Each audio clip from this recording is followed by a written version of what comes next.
Nighttime, just over the border from Turkey, and the army rains shells onto towns and villages. And under the searing heat of a blood-red sky, the forces of war advance. Russian-made helicopters take to the skies, firing at rebel fighters, as the violence seems to spiral out of control. This is where some of the artillery landed. It's difficult to see what the value of the attack was. As far as we know, no fighters were staying here. Just 6 boys sleeping in this bedroom when the shell hit. And so another father mourns, as the innocent suffer the most. One of Mohammed's sons is now dead. The others are injured. We were taken to see the boys, wounded and in hiding. The family say they can't take them to the hospital for treatment, afraid they'll be arrested if they do. The rebels say this is why they fight, but in a deadly cycle, so the bloodshed only grows. 8-year-old Ryan struggled to tell his story.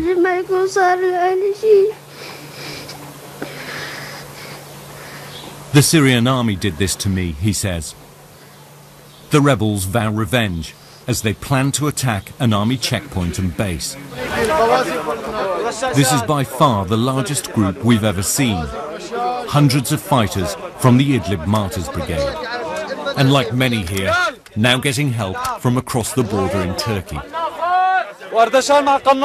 Each unit is given its orders. The fighters are tense as they go through their final checks.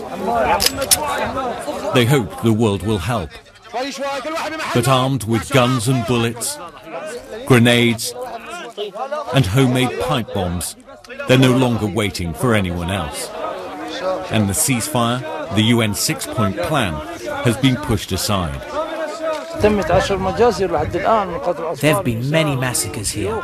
Old men, women and children. Is this the ceasefire you're talking about? There is no ceasefire. There hasn't been one ever since Kofi Annan's plan was drawn up. The operation is on. Driven by anger and adrenaline, the fighters advance.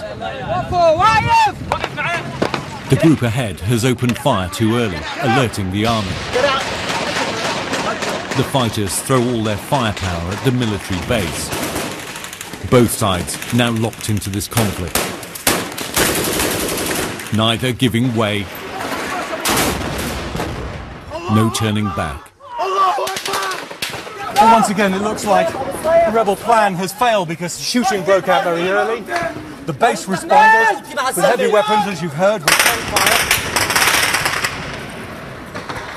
And the rebels, for the moment, are just cornered in the back alleys, with some others fighting at the front.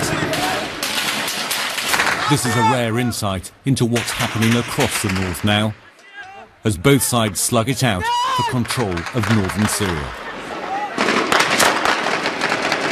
There's a vehicle coming, let's go. The government calls these men terrorists and armed gangs. They say they're freedom fighters. Either way, many fear a future of even more bloodshed. More than 10,000 people have already been killed, and parts of Syria are descending into civil war. Ian Pannell, BBC News, in Idlib province.